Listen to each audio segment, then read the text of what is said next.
Volvimos nuevamente en este espacio y con la presencia de Raúl Alfonso, diputado provincial por el Partido Autonomista. Raúl, buenas noches, ¿cómo estás? Buenas noches, Julián, un gusto saludarte a vos y a toda la audiencia de este prestigioso programa. Escuchabas la editorial un poco ahí atrás de cámara.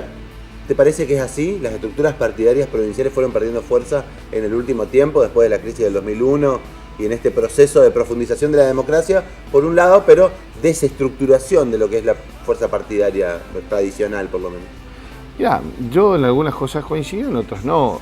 Si nosotros tomamos como base lo que ha significado siempre los principios y los valores que hemos rescatado y sostenido los partidos tradicionales, los partidos provinciales, en este caso nos vemos que estas se encuentran plenamente vigentes, la autonomía, la defensa y reclamo de la autonomía municipal, el federalismo, el respeto a la Constitución del 53, es más, en el Congreso del Ministerio Público que hubo hace 2 meses atrás, lo escuché decir nada más ni nada menos que al gobernador de la provincia que fue un error la reforma del 94 cuando se dejó de lado el colegio electoral a nivel nacional, porque de alguna manera eso, y ahora todos se dan cuenta que como que 20 años después, las ideas que nosotros sostuvimos en su momento cuando nos oponíamos al voto directo, y sí que seríamos seguir sosteniendo al colegio electoral, era únicamente el Partido Autonomista y el Partido Liberal en todo el país, con 5 constituyentes los que defendíamos esa postura, porque decíamos y seguimos sosteniendo que hoy realmente la realidad política y la decisión del electorado pasa por 4 provincias, el conurbano bonaerense y Capital Federal, Santa Fe, Córdoba y Mendoza. Ahí está casi el 80%, entre el 70 y el 80% del electorado del país. El resto somos como convidados de piedra. Entonces, vamos a tener, si nosotros reclamamos ese federalismo que tanto hemos sostenido a lo largo y a lo ancho del país durante toda nuestra historia, nos encontramos con que ese reclamo sigue netamente vigente y que fue un error que bueno, hoy algunos políticos lo están reconociendo. Pero a pesar de eso, las ideas siguen igual, pero las estructuras partidarias se fueron modificando. Las estructuras partidarias se fueron diluyendo en algunas cuestiones, todos sabemos perfectamente, y esto es un dicho que en la jerga política se llama y se maneja así, y esto es invariable. La morcilla se hace con sangre y la política se hace con plata. Esto es así. Aquel partido que no tenga un financiamiento acorde a las necesidades que se tienen habitualmente, es difícil competir desde el llano con estructuras de partidos que en este momento están ejerciendo el poder. Es muy difícil, o el gobernante que conduce tiene que hacer muy mal las cosas, o las figuras convocantes, el challenger, por llamarlo de alguna manera, tiene que ser muy bueno como para desbancar a un oficialismo. ¿Tienen esa fuerza los personajes que actualmente se plantean en la escena? Macri, Massa, Scioli, Solana, Cobos. Yo realmente tengo mi apreciación personal de cómo se va a definir esto.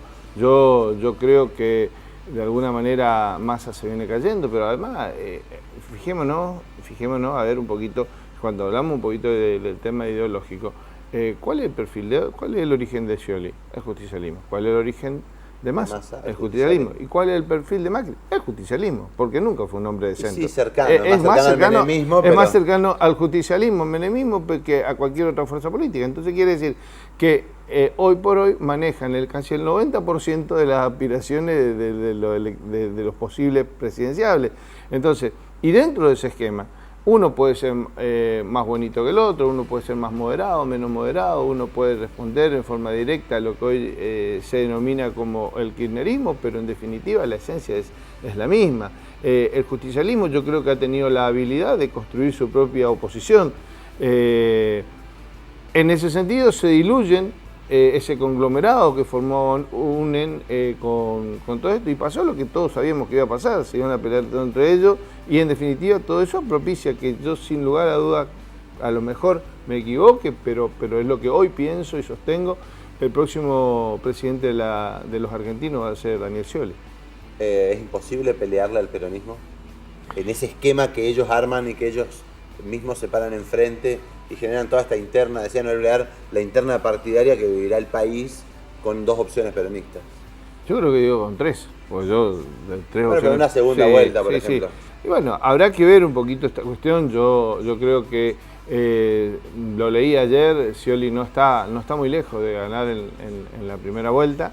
Si se hace un análisis de que hoy Scioli podría estar rondando el 35% sin haber sido lanzado, y teniendo en cuenta que hay un piso, un electorado de 20 puntos entre lo último que sacó la presidenta, que son el 54% tuvo en el 2011, sí. Si tuviera un tercio, solamente con un tercio de ese electorado que ya alguna vez votó al kirchnerismo, y no encuentro a lo mejor por qué razón no lo podría votar a Scioli, que hoy a lo mejor dice no sé a quién voy a votar, pero que lo votó. Bueno, si con ese tercio lo rescata, tiene Scioli la habilidad en todo este proceso, cuando lance su candidatura o cuando se perfile ya directamente a una compulsa electoral, con 7 puntos de esos 20 que teóricamente está por debajo la figura presidencial del justicialismo o del oficialismo, como me voy a llamarlo, ya llega a un 40.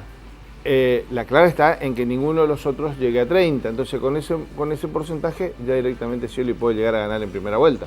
Entonces, cosa que para mí no es descabellada. No es una buena relación. No, es una relación dentro de la factibilidad de lo que puede ser.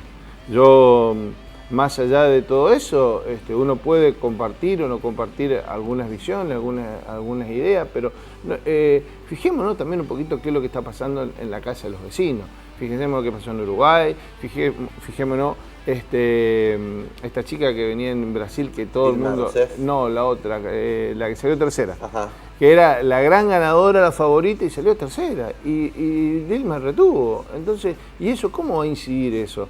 Retuvo Evo. Uno, insisto, puede estar de acuerdo o no estar de acuerdo con la política, con esa política. Pero lo que no puede ser es a ser ajeno a la realidad. Y en el anclaje local, ¿cómo juega el autonomismo en esta situación tan nacionalizada de partidos? Bueno, nosotros... Porque me imagino los peronistas, viene Scioli y habla, por ahí habla con canteros, pero generalmente habla con peronistas partidarios, ¿viste? Que son muy orgánicos ellos. Sí, es así. Bueno, nosotros estamos viviendo un proceso interno dentro de nuestro partido. Tenemos la renovación de autoridades prevista para el año que viene. Mal podríamos en este momento, yo podría adelantar, decir, bueno, el partido autonomista va a ir acá, allá o en este otro sector, porque hay que ver un poquito quién conduce el partido autonomista a partir del 2015. Nosotros venimos por ahora. Tenemos una convocatoria, estamos ya inmersos prácticamente en un proceso electoral, en el cual seguramente fijaremos las nuevas autoridades a partir del 28 de febrero, cierran las listas.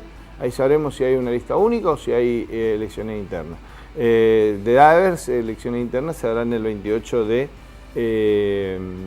marzo.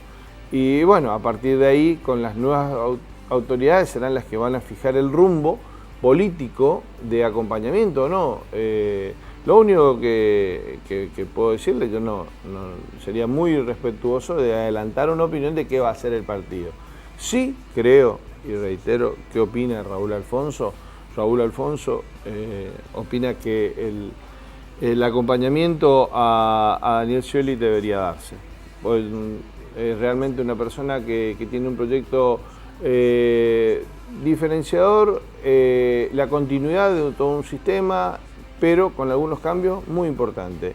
Y yo creo que si él ha tenido la capacidad de gobernar una provincia como la provincia de Buenos Aires, haber sido reelecto, haber hecho toda la trayectoria política que vino haciendo, bueno, no me disgustaría acompañarlo. Es más, soy de opinión de que tendríamos que acompañar. ¿Y qué tan difícil es renovar autoridades dentro del autonomismo?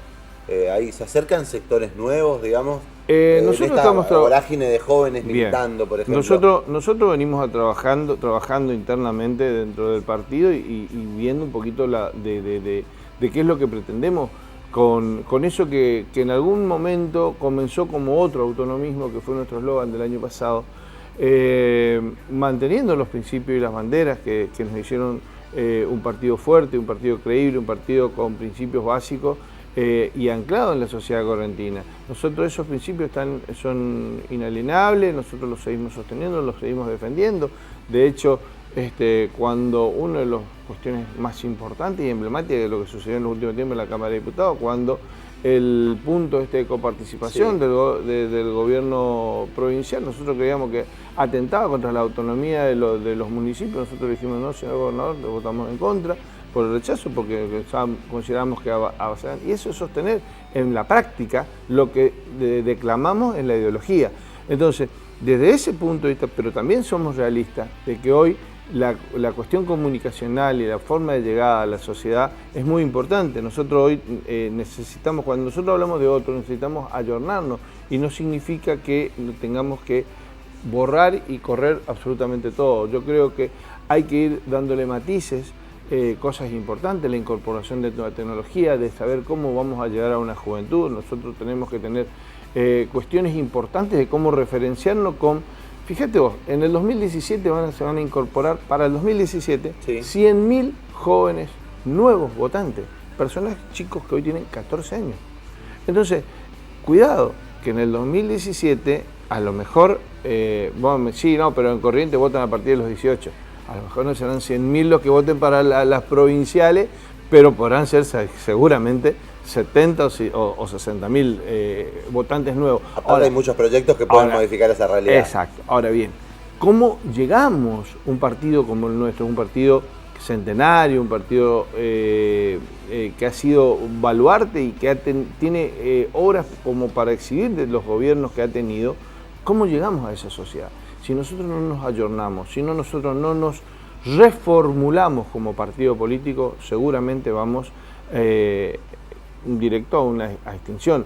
Ese es nuestro compromiso. Nosotros con la diputada Gómez, nosotros venimos encarando desde la legislatura un proyecto genuino, un proyecto con las aspiraciones legítimas que tiene todo aquel que comienza a militar en política. Hoy yo te contaba que yo he hecho un montón de cosas en mi vida. Yo he hecho desde diversas actividades, tanto como empleado, como actividades culturales, actividades empresariales, he hecho absolutamente de todo en mi vida y eso me dio la experiencia, eso me permitió a mí conocer un bagaje de vida, por decir así, de donde puedo tener de alguna manera una visión importante de qué es lo que quiero desde mi aspecto, desde mi punto de vista, para mi partido en los próximos 5 a 10 y a 15 años. O sea, porque hoy tenemos una realidad, hoy me toca a mí, juntamente con Raquel, ser la cara visible del partido, pero tenemos que respetar las estructuras que tenemos y de hecho nosotros no salimos de un repollo, como yo te decía hoy, esta mañana. Nosotros de alguna manera venimos a darle una continuidad a toda una gestión que ha hecho el Partido Autonomista legislativamente y es así que nosotros venimos dándole impulso a un montón de cosas que se hicieron y que a lo mejor pasaron como que de modé y son importantes y hay que volver a trabajarlas, reinsertarlas y laburar. Muchos proyectos de salud muy interesantes que había presentado Marle, que se le dio una continuidad y que se aprobaron, por ejemplo, la ley de trasplantados, que es una ley única en todo el país, que marcó tendencia y que fue imitada por otras provincias que están en proceso de aprobarla y de llevarla a ejecución. ¿Un acompañamiento? ¿Trabajaste en conjunto cuando no eras diputado? ¿O cómo impulsaste la ley? Yo trabajé mucho conjuntamente con Marle, acompañándola en todas sus gestiones, a veces más de cerca, a veces más distanciado, pero por una cuestión de la vorágine, yo ejerciendo mi profesión, pero siempre consultando y siguiendo de cerca lo que esta diputada ha logrado, una señora con muchísimas luces, una dirigente del partido que realmente ha sabido representar al autonomismo cabalmente en la Cámara de Diputados. Otro de los temas que ella lo presentó en su momento, que fue la municipalización de la localidad del Sombrero, que fue aprobado por unanimidad en la Cámara de Diputados, y tengo entendido, porque hablé hoy con el presidente del Partido Radical, con el senador Flinta, y me dijo que ya habían firmado el despacho favorable y que se estaría tratando la semana que viene. Con Marle habíamos conversado al finalizar su gestión la posibilidad de la creación de una Cámara de Apelaciones en lo criminal con asiento en la ciudad de Mercedes para que se radique para que atienda, mejor dicho, todas las 4 circunscripciones del interior. Una conversación, una idea que nace a partir de estar sentado mirando un partido de básquet justamente con uno de los camaristas y hablando, che Mario, ¿cómo está la cámara? Algo que se está trabajando ahora. Y bueno, y resulta ser que a partir de ahí nace un proyecto, yo se lo llevo a Marle, lo conversamos, lo elaboramos, bueno, listo, la cuestión no tuvo oportunidad de presentarlo, hoy ya es ley. Entonces, esas son las continuidades que nosotros tenemos que dar. Eso se está trabajando también dentro de cuando hubo el tema de la emergencia hídrica, ahora en Ituzaingó, hay una ley que es autoría del exdiputado mandato cumplido, César Galarza López, donde crea un fondo de emergencia, así como también tuvimos para este tipo de catástrofes hídricas. Y son leyes que están vigentes y hay que ponerlas en práctica, nada más. ¿Cuánto los perjudica que no se enseñe la historia de Corrientes respecto a los últimos gobernadores, que muchos de pertenencia autonomista, la creación de gran cantidad de municipios que tienen que ver con la historia de Corrientes y que por ahí no se terminan de asociar, porque Correntino no está tan apropiado de su historia?